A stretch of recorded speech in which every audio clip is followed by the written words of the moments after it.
उस अंग्रेज जैसे दिखने वाले इंसान के एक हाथ में खून से सना गंडासा था और उसके सामने था राहुल, जिसने बेहोश माधवी को अपनी बाजुओं में थाम रखा था।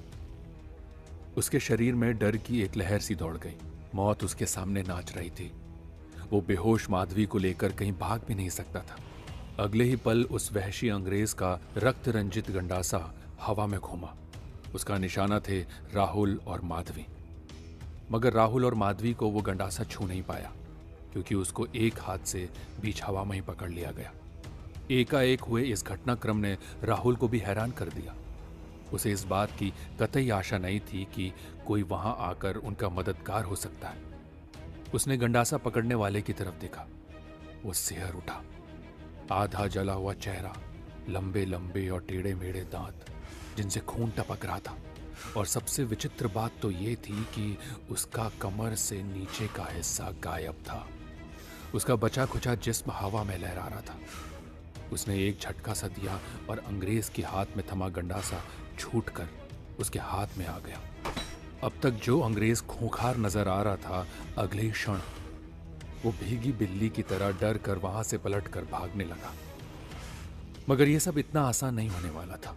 उस पिशाच ने बेरहमी से वो गंडासा उसकी पीठ में घुसा दिया। खच की आवाज के साथ गंडासा आधे से ज्यादा उसकी पीठ में धंस गया। किसी भैंसे की तरह डकारता हुआ वहीं ढेर हो गया वो अंग्रेज, और वो स्थान हो गया खून से एकदम लाल। ये सब देखकर जड़ सा हो गया था राहुल। उसके सामने सब कुछ इतनी तेजी से घट रहा था कि वह हैरान परेशान हो चुका था। डर उसके दिलो दिमाग पर हावी हो चुका था, और वो कपकपाते हुए बोला, कौन हो तुम? क्या चाहते हो? वर्षों पहले मैंने अपना जिस्म छोड़ने के साथ ही अपना सांसारिक नाम भी छोड़ दिया था। इस भूतों की दुनिया में अब मुझे पिशाच कहते हैं।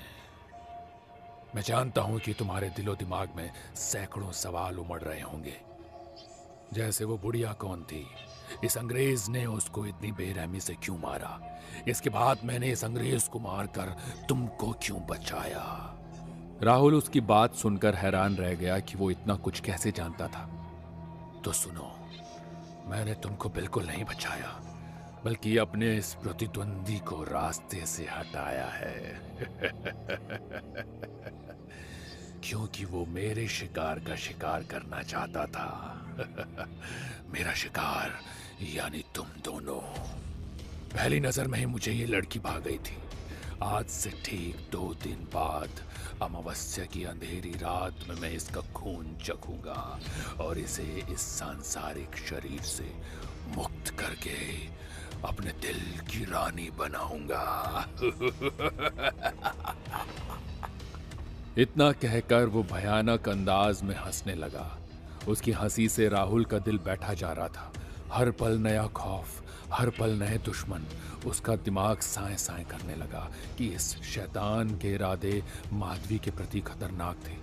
ये सोचकर राहुल के पूरे जिस्म में सनसनी सी दौड़ रही थी। मैं अभी जा रहा हूं यहां से, मगर सिर्फ कुछ समय के लिए। मैं वापस लौट कर आऊंगा। ये कहकर उसका आधा शरीर वहां से ओझल हो गया। राहुल ने जल्दी से माधवी के बेहोश जिस्म को अपनी गोद में उठाया और वहां से बाहर निकलने का रास्ता ढूंढने लगा। उसे काले काले साए लहराते दिखाई दे रहे थे, जिनकी आंखें अंगारों सी दहक रही थी। कुछ चिल्ला रहे थे तो कुछ हंस रहे थे। कुछ उसके आगे पीछे घेरा बनाकर चल रहे थे। राहुल धड़कते दिल से आगे बढ़ता जा रहा था, मगर बाहर निकलने का कोई रास्ता राहुल को नहीं सूझ रहा था। चलते हुए वो एक बड़े से हॉल नुमा कमरे में पहुंच गया, जहां पर थोड़ी बहुत रोशनी आ रही थी। दीवारों पर बहुत सी तस्वीरें लगी हुई थी, जो अब इतनी काली हो गई थी कि उनमें मौजूद लोगों को पहचान पाना बड़ा ही मुश्किल था। हैरान और परेशान राहुल वहां रुककर माधवी को होश में लाने की कोशिश करने लगा। कुछ देर की कोशिशों के बाद माधवी होश में आ गई, और होश में आते ही फिर से दहशत के साए उसके चेहरे पर नाचने लगे। बड़ी मुश्किल से राहुल ने उसे शांत कराया। माधवी बेहद ज्यादा डर चुकी थी। वो डर कर राहुल से लिपट गई। यहां से ले चलो राहुल, मुझे बहुत डर लग रहा है, प्लीज मुझे यहां से निकाल लो। माधवी का इतना कहना था कि अचानक उन दोनों के कानों में ऐसी आवाजें आने लगी जैसे कई जानवर एक साथ मिलकर गुर्रा रहे हों। धीरे धीरे आवाजें बढ़ने लगी थी। राहुल ने माधवी को संभालते हुए ऊपर की ओर देखा तो वो कांप गया। कमरे की दीवारों और छतों पर काले साए रेंगते हुए उनको घेर रहे थे और उनके मुंह से ही ये भयंकर आवाजें निकल रही थी। राहुल अपने आप से बड़बड़ाता हुआ बोला, ये मकान तो वाकई भूतिया निकला, अब मैं क्या करूं? अचानक उसके मन ही मन कोई फैसला आया और माधवी का हाथ पकड़कर वो उस कमरे से बाहर की ओर भागा। अभी वो उस दरवाजे को पार करके कुछ ही कदम चले थे, लेकिन अचानक उन दोनों के पैर लड़खड़ाए। उनके आगे के रास्ते में एक व्यक्ति का शव पड़ा था जो खून से लथपथ था। माधवी ने करीब से उसका चेहरा देखा तो वो यूं उछल पड़ी जैसे उसे 440 वोल्ट का झटका लगा हो।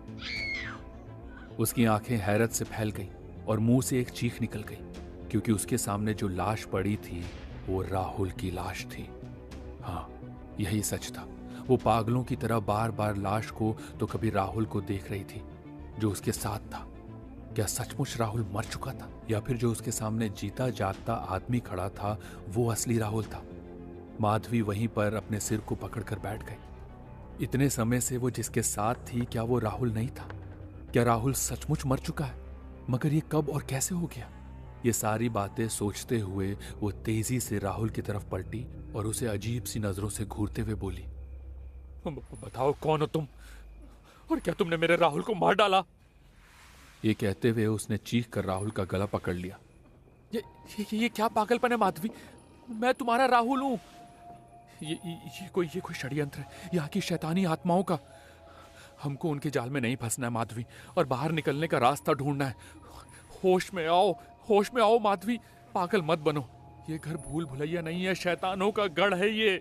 अगर तुम सच में मेरे राहुल हो तो फिर ये लाश किसकी है जो हमारे सामने पड़ी हुई है, जो हूबहू तुम्हारी जैसी दिखती है? इसका कोई जवाब है तुम्हारे पास? जवाब देने की बजाय राहुल उस लाश के पास बैठ गया। उसका चेहरा बिल्कुल राहुल के जैसा था। कुछ सोचकर राहुल ने उसके चेहरे की ओर हाथ बढ़ाया और ठीक उसी पल उस लाश ने अपनी आंखें खोल दी। माधवी के हलक से चीख निकल गई। राहुल भी इस भयानक दृश्य को देखकर कांप गया और फुर्ती से पीछे हट गया। अचानक दूसरा राहुल आंखें खोलकर हंसने लगा।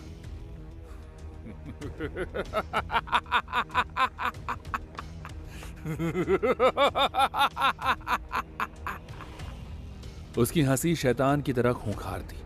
माधवी और राहुल को यह सब देखकर अपनी आंखों पर विश्वास नहीं हो रहा था। तभी उनके कानों में वही घरघराई सी आवाज टकराई जो उस पिशाच की थी। ज्यादा हैरान होने की जरूरत नहीं है, ये महज एक छलावा था जो मैंने तुमको यहाँ उलझाए रखने के लिए मेरे पीछे छोड़ रखा था। पागलों की तरह हंसता हुआ फिर से उनके सामने वो शैतान था जो खुद को पिशाच कहता था। आधा जला चेहरा, लंबे और टेढ़े मेढ़े दांत से टपकता खून, कमर के नीचे का हिस्सा गायब। ये सब चीजें उसे भयानक दिखने के लिए काफी थी। अगले पल जब राहुल की नजर जमीन पर पड़ी तो वो चौंक गया। वो छलावा अब वहां पर नहीं था, बल्कि गायब हो चुका था। अमावस्या की रात आते ही तुम्हारे इस भौतिक शरीर को मुक्ति दूंगा मैं। फिर हम दोनों एक हो जाएंगे। बस बहुत हो चुका। कान खोलकर सुन ले तू, कान खोलकर सुन ले। भले ही तू शैतान है, लेकिन तू मेरी माधवी को छू भी नहीं पाएगा। डरती हुई माधवी राहुल के पीछे छिप रही थी। उस शैतान को देखकर ही उसके जिस्म में डर की एक लहर सी दौड़ जाती थी। भद्दे और कुरूप चेहरे का वो शैतान हंसने लगा।